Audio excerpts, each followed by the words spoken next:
Magandang araw po sa inyong lahat mga kababayan at welcome back dito po sa ating munting channel Pinas News Review, kung saan re-reviewin po natin ang mga mahalagang balita dito sa Pilipinas. Mga simpleng komento sa mga issue dito sa Pinas. At ito nga mga kababayan, Congressman Marcoleta nilantad na lahat baho ng Kongreso. Nako. Yan mga kababayan ang ating alamin at bibigyan ng komento mula po dito kay Pinas News Insider. Nasa description po ang full video link ng video ito. Subscribe na po kayo. At kung bago ka pa lang at di pa po nakapag-subscribe sa ating munting channel, please don't forget to subscribe.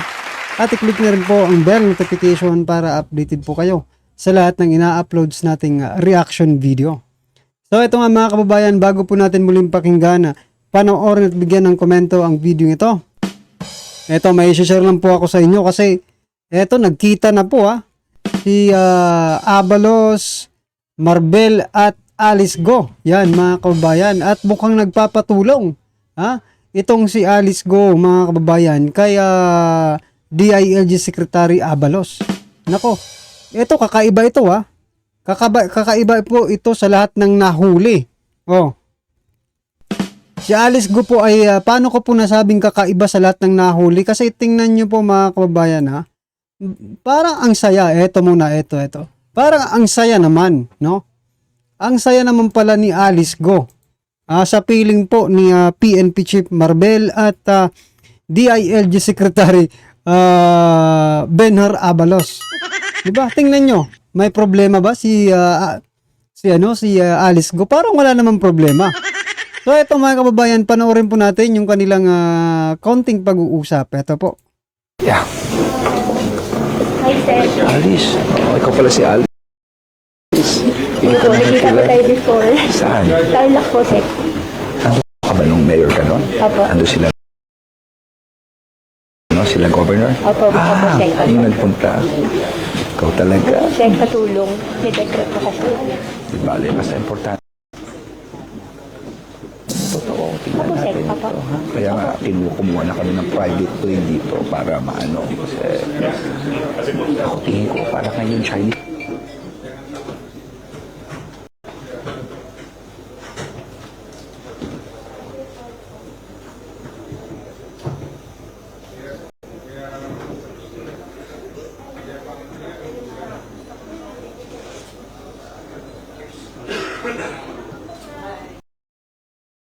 So yan mga kababayan, minumute po nila yung yung lapel or yung audio. Ano kaya? Bakit kaya hindi pwedeng hindi pwedeng malaman ng taong bayan? No? Well, anyway, ayan nga po ang reaction ko dito, ang opinion ko po at komento. Parang walang problema si Alice Go. Diba? Dahil masaya naman siya dito. Sinasabi nga po ng iba, ito ay drama. At alam na po natin, 'di ba? Alam na po natin yung nangyayari sa Davao City, no? Sa kamay po ng dalawang ito ni DILG Secretary Abalos at PNP Chief Marbel with Torre, mga kababayan, no?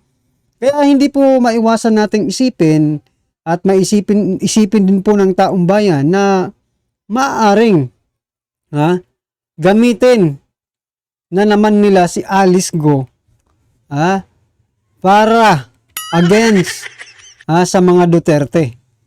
Yan po ay opinion lang natin, pero baka sakaling mangyari, di ba? Parang ganun po kasi ang kalalabasan nito Diba? Speaking of Davao City, mga kababayan, nandun po ngayon ang ngayon ba si mga senador, di ba, mag-i-inspeksyon. Pero wala na po yung mga yung mga kapulisan natin, wala na po doon dahil hinakot po, sabi ni Sir Jason hinakot po yung mga kapulisan natin, no? At itinatago nila yung kanilang mga armas, ito mga kababayan, no? Like that. Linagyan lang po ng trapal pero nakikita pa rin para sabihin lang ay sino pa bang uutuin nyo? Galing na po dyan si Senator Bato. Nakita na po yung mga kalokohan ninyo mga kaubayan. Diba? Na nakita na po yung mga kalokohan nila. Kaya wala na po silang maitatago pa. Ha? Para sabihin ng ibang senador, oh, wala naman kami nakita. Utot nyo. Diba? Pag sinabi nyo wala kayong nakita, utot nyo. Yun lang ang masasabi ko. Napakatagal na po niyan. Ngayon lang ninyo naisipang puntahan. Bakit? Dahil maingay na ang taong bayan. Diba? O, ganun talaga mga kababayan. Kaya nga po, etong si Alice Go, malamang sa malamang, gamitin din po ito against dito sa mga Duterte. Ano sa palagay niyo po mga kababayan? Kasi masayang masaya sila eh. O, ito na mga karibin natin, sama-sama at sabay-sabay po natin pakinggan, panoorin at bigyan ng komento ang video nito. Ito na po. Magpahayag ng tamang impormasyon o magkomento tayo sang-ayon sa nalalaman natin ng walang bahid politika din. Opo, oo naman. At kung merong mga naglalaban na opinion din, pipilitin natin na makita ng mamamayan Oo. kung paano i-analisa Yan. yung mga opinion na naglalaban. Para sa ganun, makinabang din sila. Mabalanse Sa natin, opo. Tayo ay peacemaker din. Yes po. Tayo ay tagapagtaguyod ng kaparaanan upang ang dalawang naglalaban na grupo, kung ano man yan, Oo. ay maaari kayo magkasundo dahil maaaring pareho lang naman ang nilalaban ninyo. Yun lang naman talaga. Nagkakaiba lang siguro ang inyong patakaran. Oo. Di ba, Nelson? Yeah. Yung pamamaraan. Meron natang gustong idagdag si Nelson. Oo.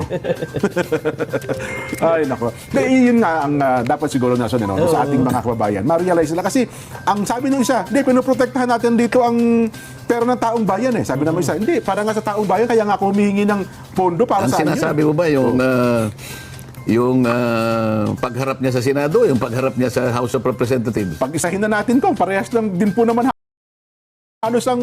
Hindi ko masyado kasing naobserbahan. Ano ba naobserbahan ninyo sa House of Representatives? Well, sa House of Representatives ko, mukhang nauwi kasi ang usapan sa pondo ng mga nakalipas na taon na yun nga pinupunto ng pangalawang Pangulo. Huwag din na pong balikan yan kasi ang hinihingi ko, wala naman akong confidential intelligence fund sa Sa ngayon. 2025 na budget na hinihingi So namin. sinasabi niya, bakit niyo po binabalik-balikan? Iyon, Ganun ba bakit sinasabi niya niya? binabalik-balikan nyo na inalista nga po namin yun eh, wala na nga po ngayon yan. O, anong komento mo, Nelson? Dapat tama naman kasi hindi na yun ang paksa, hindi ba? Oo.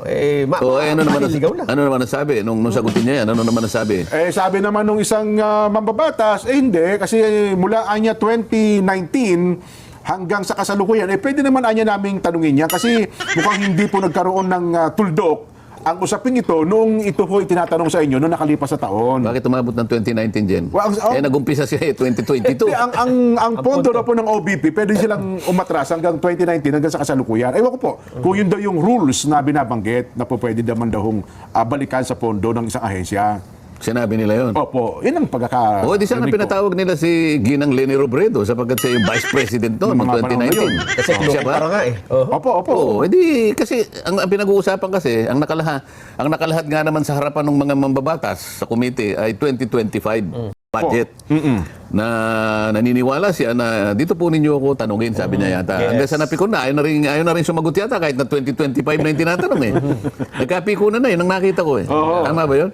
Mukhang ganun nga po kung nagkainitan na. Kaya dapat matalakay natin para magkasundo na sila eh. Kasi para sila nakikinig sa ating palatuntunan to. Dapat kasi objective. Kasi kung ako siguro, kung nandun ako dyan, kasi ayoko nang sumangkot kasi, unang-una, bibigyan ka lang ng 5 minuto. Nakaka-frustrate din yung 5 minuto kang bibigyan eh.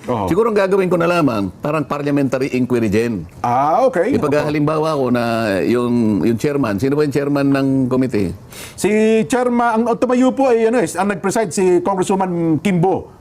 Si Stella Kimbo. Si Stella Kimbo, Vice chair kasi yan. Kapo. Pwede siyang i-deputize ni Kong Kong Saldi. Saldico, oo. Na siya muna yung mamatnubay doon sa pagdinig Yes po. ng Appropriations Committee. Halimbawa, si Nelson ang chairman, acting chairman. Tatanong ko sa iyo, Mr. Chair, Oo. ano po ba yung hindi po ba natin inaalala yung tinatawag po nating tradisyon dito sa ating institusyon sa mababang kapulungan? May tradisyon. Okay. Meron po kasing tradisyon, kaugnay po ng ating pinag-uusapan ngayon. Halimbawa po, ako bilang isa, sa tagal ko na po rito sa institusyon na ito, sa aking palagay, by next year, kung matapos ko po yung aking term, I would have completed 18 years in the House of Representatives. Apa, oho. Meron po tayong tradisyon eh. It's a time-honored tradition. It's a well-kept tradition. Na naobserba ko po sa pananatili ko sa House of Representatives, Mr. Chair. Okay. Ang totoo po niyan, kung maalala nyo, Mr. Chair, noong 2023, naalala ko po, tinatalakay po yung budget ng Vice President. Yes. Tumayo po ang ating Senior Deputy Majority Leader, Opo, Kong Sandro Marcos. ang panganay na anak ng ating Pangulo. Opo. One of the most amiable members of the House of Representatives. Alam ko yan din. Opo. Kasi hindi pa siya congressman din. Nagsilbi siya sa opisina na noon ay majority leader, na ngayon ay speaker, Martin Romualdez. ganun po, oo. Napakagalang na bata niyan din. So matagal na pala sa Congress si Kong Sandro? Doon siya nag-training. Alam mo, yung kanyang bearing, yung Opo, bearing. Makikita mo talaga, very professional, napakabait na bata. Okay. Hanggang sa maging ganap na congressman din. Bakit ko nababanggit ito, Mr. Chair? Oo. Noong 2023, at bago pa pag-usapan yung confidential fund ng Vice President, tumayo siya. Sabi niya, Mr. Chair, sabi niya, Oho.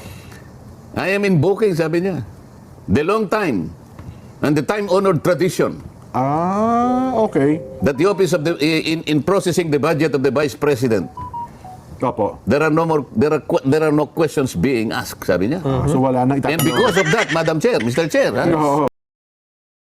wala na nagtanong. Wala na. In 10 to 15 minutes na approve po ang budget ng Vice President. Oho. Ito, So ang tanong mga kababayan, bakit ngayon? Bakit ngayon po nangyayari ito kay Vice President Sara Duterte sa 2024, no? Kasi ba dahil tumiwalag na sa kanilang unit team itong si VP Sara kaya ganito? O bakit hindi na naman tumayo ulit si Sandro Marcos, sabihin harap-harapan diyan sa mga pagmumukha ng mga nag-iimbestiga or nagtatanong dito sa ating Vice Presidente about sa kanyang budget. Diba? Para naman matauhan. ang tanong, Mr. Chair. Kung ito po ay itinaguyod natin sa mahabang panahon, alam mo, pagka-tradisyon po ito, parang it was set in stone. Yes. Oho. Hindi basta-basta nawawala ito Pinangangalagaan ito, nirirespeto ang isang well-kept tradition. So, Mr. Chair, ano po ang dahilan bakit po natin binago Bigla ang nawala. tradisyon? Pakisagot mo, Mr. Chair. Oo nga, no? So, gusto kong ibalik sa kanila. Meron kaming tradisyon Meron kaming unwritten rule. Kung minsan yung mga unwritten rule na yun, Yun ang naghahari talaga. yun na naghahari. Totoo naman At yan po. hindi po pwedeng baguhin basta-basta lamang yun. Oho. Ngayon, naghahanap ako ngayon ng kasagutan. Oho. Baka naman gusto nilang balikan yun. Hindi ba? Kailan lang nangyari? 2023. Because the son of the president, the senior assistant majority leader, deputy majority leader, ang nagsabi at nag-sponsor ng budget. Invoking the time-honored tradition kept by the House. Oho. In-approve kagad yung budget. Ayun. So ano ba nangyari? Bakit parang naiba ata, no? Mr. Chair, ano ba nangyari? Yun ang gusto ko sanang itanong. Oho. Ano po ba ang dahilan? Hindi ba ako dapat sagutin? Ako, peacemaker ako din. Baka naman gusto niyong balikan po yun. Oho. Bigyan niyo po ako ng matibay na dahilan kung bakit kailangan natin baguhin yung tradisyon. Hindi po ba niyo naalala? Yung opisina ng Vice President is the second highest office as indicated by the Constitution. O tingnan niyo yung uri ng pagtatanong kung paano tanungin. Kaya nga paano po, mukhang tanungin. na- Pagkatapos, ito pa, meron pa akong itatanong Puro, ano na lang ako, puro parliamentary Parliamentary inquiry. inquiry, opo. Wala po tayong sinasidan dito kung alin ang tama o kung sino yung mali. Oho. Ang gusto nating sidan po rito ay yung mga pangyayari, yung experience natin bilang mambabatas sa mahabang panahon. Pagsama-samahin po natin yon. Ang isusunod kong tanong, kunyari, ikaw na ang chairman ngayon, Jen. Oo, opo. Mr. Chair. Oho. Kasi palagi nilang tinatanong, yung confidential fund. Okay. Di ba? Doon na uuwi. Doon sila nag-away. Doon sila nagkaroon ng personal. Doon na talaga namang, Oh, di ba? patod sa daan magkabilang panig. Opo. Mr. Chair, Yes. may I know for my own satisfaction, Oho. what is the nature of a notice of disallowance? Kasi itong mga ito ay naging subject ng notice of disallowance Ng COA, ng Commission ng on Audit. COA. Yes po, oo. Kasi kapag ka yung isang paggamit ng budget sang-ayon sa patakaran o sa pamantayan ng Commission on Audit, Opo. merong nakitang sablay sa anumang kaparaanan, ipa-plug nila ngayon yon. Oho. At magkakaroon ka ng notice of disallowance. Ayun, ho. Sa pamagitan ng notice of disallowance, Jen, kung sino man yung dinirekta ng opisina ng COA, meron ka ngayong obligasyon na sagutin mo yon. Yes po, sasagutin niyo yun. So ang tanong ko, Mr. Chair, what is the nature of a notice of disallowance? Oo nga, no? So, Ano isasagot sa akin? Kailangan sagutin ako. Ano yung nature? Ang nature niyan, Jen, oho. isa itong notice na ibinigay sa iyo para sa ganon, tingnan mo kung paano nagamit. Sa aming palagay, may sablay ka rito, May kinakailangan ipalawan pagkakamali mo. ka dyan, tama ho. So kaya merong disallowance. Sa ngayon pa lang, sabi namin, dinidisallow namin ito at kinakailangan ipaliwanag mo. Ipaliwanag mo, At kung bakit? kinakailangan, ibalik mo muna ito. Parang ganyan, ano? Pero, ang notice of disallowance is not a final judgment. Tama kayo. Ito ay contestable. Ito ay appealable. Hindi Opo. natin alam, nasaan ba itong notice na to, saan pinagtatalunan, sa director's level? Okay. Kasi kung minsan regional level eh. Opo. Baka sa region, o kaya kung ito ay nandun na sa COA proper. National Office. Kumbaga yung NBank. Okay. Kasi merong tatlong kung di ko Tatlong nagkakamali, commissioners. tatlong commission, dalawang membro at saka isang chairman. Yes, oho. So kung nandun na sa Commission on Audit proper, yun na ngayon ang nagpo-process nung isinagot na apila. Yung unbank nang magpo-proseso Ngayon, pala. kung halimbawa wala na doon, ano man ang aksyon mula sa regional level o sa NBank, pupunta sa Korte Suprema din. Oho. So, ang Korte Suprema pa ang titingnan ng ganyan. Ngayon, kung yun ay nandun na sa mga opisina na yun, na sila naman ang tamang dapat nang magbigay ng hatol kung paano talaga ang paggamit at kung talagang ang paggamit may sablay o wala, ito ay didesisyonan Oho. Ng komisyon. ng either the commission Oho. o kaya kung umabot na sa Korte Suprema. Oho. Ngayon, bakit mo pa ako tinatanong? Yun nga. Nandun na yun eh. Kaya palang sagot ng Pangalawang Pangulo, ito ay bahagi ng sasagot namin. Kaya yun yung pala sagutin, baka dumaprem, sapagkat bahagi pala yun ang sasagot nila sa kataas-taasang hukuman. Kaya ngayon tinatanong ko, what is the nature of a notice of disallowance? It being contestable, it being appealable, naka-appeal pa yan eh. Pinagtatalunan pa, sinisiyasat pa yan sa mataas na uri ng pagsisiyasat, kaya nga umabot na sa mga nakakataas na opisina ng mga nakakaalam sa mga bagay na ito. So yun palang estado, no? Bakit ngayon pinipilit pa nating paanakin at dito pa nagko-concentrate ang mga tanong? Oho. So yan mga kababayan, base po dito sa mga sinasabi ni Honorable Congressman Marcoleta, kaya parang lumalabas na tama po ang sinasagot ng ating Vice Presidente doon po sa pagtatanong nila Abante, Kimbo, Castro, Manuel at ng iba pang kongrista. Di ba mga kababayan? So tama naman pala eh. Bakit kailangan pang tawaging pusit si BP Sara? Di ba? Bakit pa kailangan mong laitin ng personal ang Vice Presidente? Castro. Si Castro po yung pinatatamaan ko, mga kababayan. Kasi siya po ang tumawag na pusit di umano. Si BP Sara. Nako. Well, anyway mga kababayan, ano man po ang inyong opinion, reaction, or kritisismo sa video ito ay comment lang po sa baba para at least alam po ng ating mga kababayan ang inyong pong opinion patungkol dito. Right? Maraming salamat po.